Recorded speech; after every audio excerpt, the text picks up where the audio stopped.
Okay, I am ready. The title of this video is want to talk about home buying tips, expect the worst, and hope for the best. My name is Mario Janetpour, and I'm a realtor with REMAX Alliance here in Louisville, Colorado.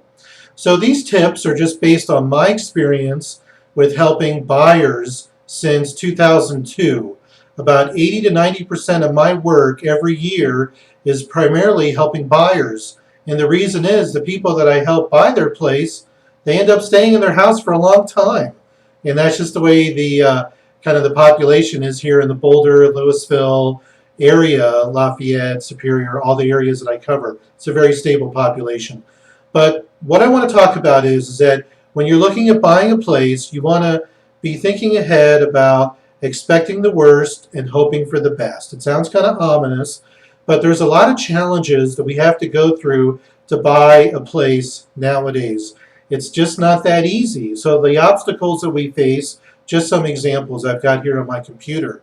The first thing is your house that you really like and you really love, and then you're going to go out and take a look at it another time, goes under contract, and somebody else has come in and bought it. And a lot of times when it goes through contract, it might fall out of contract, and we have to kind of keep an eye on that. So the house you really like goes under contract. Maybe you like a house and the seller is completely unrealistic in the price that they've set, and it's like 20% higher than the rest of the market. That is a real challenge when you're trying to buy a house. The other problem you can run into, you get under contract, you go through the inspection, there's so many things that are wrong with the house, you don't feel comfortable, and then you terminate the contract per the inspection, and then you don't get to buy that house. The house you like, maybe you've looked at it one time, and then you want to go another time, and it goes into a short sale status. And the sellers just don't have any money, they can't fulfill their obligation, so it falls into a short sale. So rather than looking at buying that house in 30 to 45 days, now you're looking at a 4 to 6 month window. The other challenges that you could face are any of the issues related to the loan process if you're not doing a cash sale. The house doesn't appraise at the purchase price, you're not able to negotiate that with the seller, boom, you fall out of contract. So just the premise here is that it's just not that easy to buy a house nowadays. So here are some 5 tips that I have to kind of help you go through that process. Number 1, my first tip is, and I just said it, it is a process. You need to remember when you buy a house, it's a process. It's not something that's going to happen overnight. It can take up to a year. It could take as short as a month, but it is a process. So always remember that, and don't think that, boom, you want to buy a house, you're going to go out and find it the first time you go looking, because it just doesn't happen that way. Number 2, my second tip is your buying criteria is going to change over time. So you have it in your mind initially, the type of house that you want to buy, and you've got these lists of all the things that you love, things you really have to have. And in my experience, your buying criteria will change.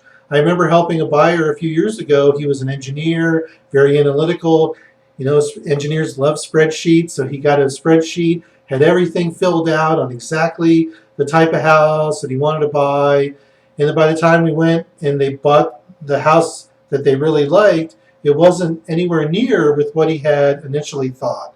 So your buying criteria will change. It's a moving target. Number 3, I believe in the Sherlock Holmes method for finding a house.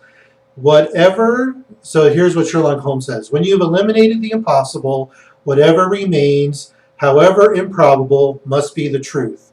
So my tip to you as a home buyer, try to remove what you don't like. What's most important when we go out looking at houses is to try to identify what you don't like, and then we can remove those type of houses from the equation.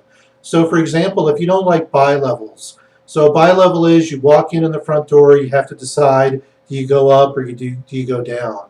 It's kind of a landing thing. And for me, I grew up in a bi-level. In fact, I lived in 2 bi-levels growing up with my mom and dad and my brothers and our family. So for me now, I don't want to live in a bi-level again because I lived in a bi-level my whole life. So I'd rather be in a 2-story, a tri-level, or a ranch. So try to remove what you don't like first, and that would really be helpful. Number 4, my 4th tip for buying houses today, if you're buying a house as a couple, try to talk things through, kind of negotiate amongst yourselves, so that way you are kind of on the same page for the type of house that you want to buy together. Unfortunately, I've been in situations where I've had couples, openly fight in front of me, I want this, I want that, and then it's very emotional. Buying a house is a big thing. It's not like, buying a computer or buying, an iPhone or a phone or whatever. I mean, a house is something that you're going to live in a long time, much longer than you initially think. Like when I bought my first house, I thought I would be in there 5 years at the most. I ended up being there 7 years.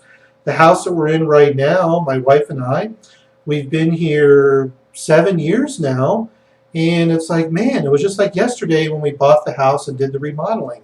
So when you're a couple, try to make sure that you talk things through and there's a give and take. So you got to negotiate and make sure that you both feel comfortable with the house. And my advice to the husbands out there, whatever the wife wants, let her have it. Because you don't want to be living in your house 6 months later and said, I told you we should have got this. I told you we should have got that. And you don't want to live like that. So my 5th tip is buying a house is very stressful. So you want to try to be mentally strong. It's not a piece of cake. But my last piece of advice is it will all work out in the end. I've been doing this now since 2002. I've helped a lot of buyers, first-time buyers, relocation buyers, move-up buyers. It all works out in the end. So the house that you think you lost, that was your dream house, something else will come on the market. We'll find something else that you like, and we just have to realize that it's always going to work out in the end. So hopefully these are helpful, and so thanks a lot for stopping by.